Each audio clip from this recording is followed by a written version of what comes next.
Hello everyone! Good vibes! So for today's recipe, ito ay dessert ulit. Ang minig, custard tart, na ginawa ko pang mas special kasi nilagyan ko ng fresh fruits on top. So ito yung mango at saka yung dragon fruit. So kahit ano namang fruits ay pwede nyo ilagay, especially yung mga favorite fruits niyo. So mas okay na fresh fruits kesa yung nasa incan, para syempre mas healthy and mas refreshing. So ito, pwede nyo rin siyang gawing dessert sa darating na Christmas at New Year. Diba? Napakasarap din ito, guys. Kaya tara, samahan nyo na akong gumawa ng minig custard tart. So first, pinrepare ko muna yung dough tart. Naglagay ako ng all-purpose flour sa bowl. Sinala ko. Then naglagay din ako ng powdered sugar at in-strain ko rin para mawala yung mga lumps. Tapos, meron ako ditong egg yolks. Binit ko na using my manual hand mixer. Then, dun sa flour sugar mixture, nag-add na ako ng butter. Then, nag-add rin ako ng 2 tablespoons egg yolk, galing dun sa egg yolk na binit ko kanina. At hinalo ko siya. Haluing mabuti. And then, after nahalo na, ninid ko siya for 2 to 5 minutes.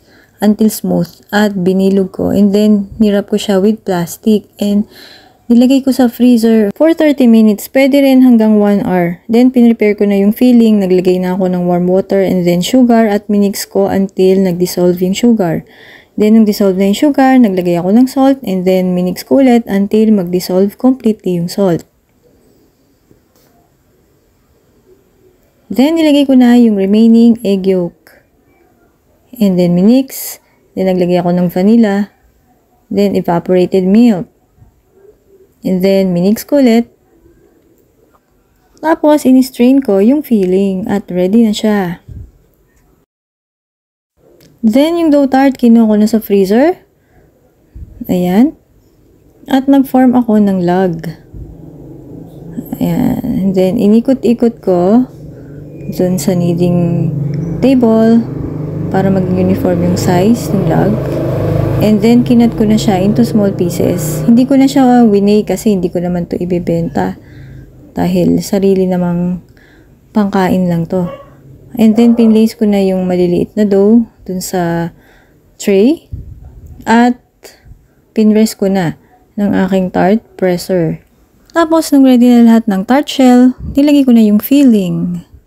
So, binus ko yung filling sa lahat ng tart shell. By the way po, sa mga hindi pa nagpa-follow, paki-follow po ako for more simple and easy recipes.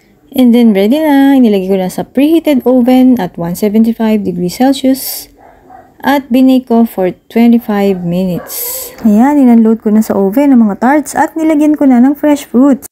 Ready to eat na ang mga mini egg custard tarts.